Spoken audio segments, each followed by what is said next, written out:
Hello மக்களே, இன்றைக்கி பார்த்தீங்கன்னா மேட்டூர் சூப்பர் சர்வீஸோட டிஸ்பாச்சிங் தாங்க 28th ஆகஸ்ட். இன்றைக்கி நம்ம மேட்டூர் சூப்பர் சர்வீஸில் யாரெல்லாம் ஆர்டர் ப்ளேஸ் பண்ணியிருக்காங்களோ அவங்களுக்கு எல்லாத்துக்குமே நம்ம வந்து செடிகள் தனியாக செப்பரேட் பண்ணி வச்சாச்சு. பாக்ஸில் பேக் பண்ண வேண்டியது தான் பாக்கி.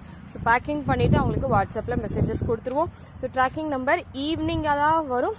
உங்களுக்கு ஈவினிங் அப்டேட் பண்ணுவோம், இல்லாட்டி நாளைக்கு மார்னிங் அப்டேட் பண்ணுவோம். உங்களுக்கு நார்மல் எஸ்எம்எஸ் மெசேஜும் வரும், அதுவும் செக் பண்ணிக்கோங்க. நான் உங்களுக்கு ஃபோட்டோ அனுப்புறதுக்கான ரீசன் என்னன்னா, அதில் ஏதாவது உங்களுக்கு ஊரோ இல்லை ஃபோன் நம்பரோ சேஞ்சஸ் பண்ணுற மாதிரி இருந்துச்சுன்னா நீங்கள் சொல்லுவீங்கன்றதுக்காக தான் நாங்கள் வந்து உங்களுக்கு ஃபோட்டோஸ் அனுப்புகிறோம். நீங்கள் அந்த ஃபோட்டோஸை பார்த்துட்டு சும்மாவே போயிடுறீங்க. அதுக்கப்புறம் வந்துட்டு எனக்கு இந்த ஊருக்கு வேண்டாம் அந்த ஊருக்கு வேணும் அப்படின்னு சொல்லிட்டு மாற்ற சொல்கிறீங்க. ஒன்ஸ் பார்சல் வந்து எங்கள் கிட்டே இருந்து வெளியில் போயிடுச்சுன்னா அதுக்கப்புறம் எங்களால் எந்த சேஞ்சஸுமே பண்ண முடியாது. அஸ் எ கஸ்டமராக நீங்கள் தான் சேஞ்ச் பண்ண முடியும்.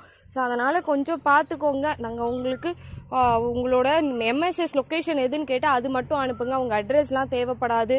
ஸோ ஃபோன் நம்பர் உங்களோடது கொடுங்க, வேறு யாரதோ கொடுத்துட்றீங்க. ஐ மீன் அப்பாவது அம்மாவது அந்த மாதிரி அவங்க கேட்டால் நாங்கள் ஆர்டர் ப்ளேஸ் பண்ணல அப்படின்னு சொல்கிறீங்க. ஸோ இந்த மாதிரி இஷ்யூஸ்லாம் நிறைய ஃபேஸ் பண்ணிகிட்ருக்கோம் ரீசெண்டாக. அதனால் நாங்கள் தெளிவாக சொல்கிறோம். மேட்டூர் சூப்பர் சர்வீஸில் ஆர்டர் பண்ணுறீங்கன்னா கான்ஷியஸாக இருங்க. உங்களுக்கு அது தெரியுமா, அது எங்கே இருக்குது, பக்கத்தில் இருக்கா இல்லையா அப்படின்னு சொல்லிட்டு. நியர்பை ஏரியாஸுக்கு நம்ம ஓன் டிரான்ஸ்போர்ட் வச்சு கொடுத்துட்ருக்கோம். ஸோ அதையுமே உங்களுக்கு கூடிய சீக்கிரம் அப்டேட் பண்ணுறோம்.